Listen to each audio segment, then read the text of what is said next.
बच्चों, आपने आधा का पता लग गया, पेपर से भी तुम्हें फाड़ के देख लोगे और बांट के भी दे सकते हो। आधे का होता है 1 के 2 बराबर भाग, 1 के 2 बराबर भाग।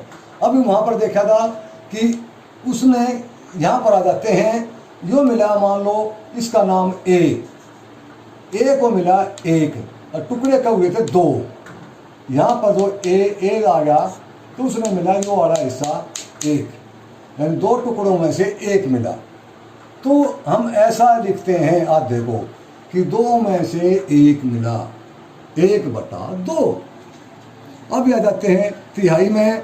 अब यह तिहाई को हम 1 के 3 बराबर बराबर हिस्से किए और जो उसको 1 मिलता है तो उसको कहते हैं तीनों में से 1, तीनों में से 1। तो 3 में से 1 मिला तो ये हो गया 1/3, 2 मिले तो हो गया 2/3, यानी 3 में से 2 मिले। अब यहाँ जाते हैं चौथाई के अंदर। अब यहाँ आकृति में देखो 4 में से 1 मिला तो 1/4, 1/4। यहाँ जाते हैं, यहाँ उसे 3 मिले तो 3/4, यानी 4 में से 3 मिले। अभी हम चल पड़ते हैं, इनको कैसे इनके नाम भी दिए जाते हैं। अभी आधा लिखना आ गया हमने कि 2 में से 1 मिला, तिहाई को 3 में से 1 मिला, चौथाई 4 में से 1 मिला। अब बारी आती है 2 तिहाई 3 में से 2 मिले, 3 चौथाई 4 में से 3 मिले। आगे चलते हैं। अब ऊपर वाला अंक है, ऊपर वाला अंक, ये जो ऊपर अंक है, ऊपर वाले अंक को अंश कहते हैं, ऊपर वाले अंक को अंश कहते हैं। जो ये लाइन खींचते हैं, ये खींच रहा है कि लाइन नीले कलर की, इस लाइन को बटे तथा नीचे वाले रंग को हर कहलाता है। अब नीचे वाला हर और ऊपर वाला अंश, और ये लाइन जो होती है उसका नाम होता है बटे।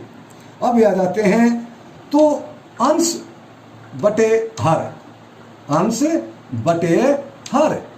जैसे 1/2, 1/3, 2/3, 1/4, 3/4। जब हम इस तरह की संख्या लिख दें, ये ध्यान दें, ये 1 2 3 गिनती नहीं है।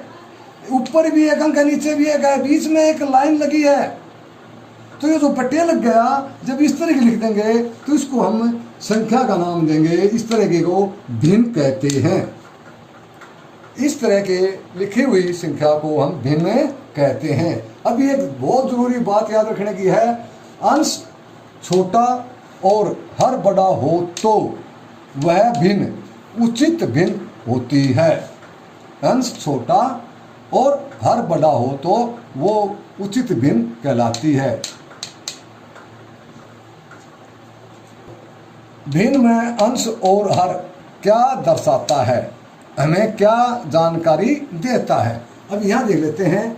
अंश से पता चलता है कि कितने हिस्से मिले, जो तुम उसको हिस्से दिए उसको कितने मिले।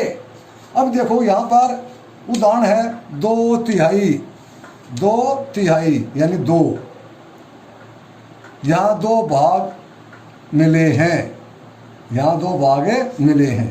अब ये 3 था, यहाँ 1 के 3 बराबर हिस्से किए गए।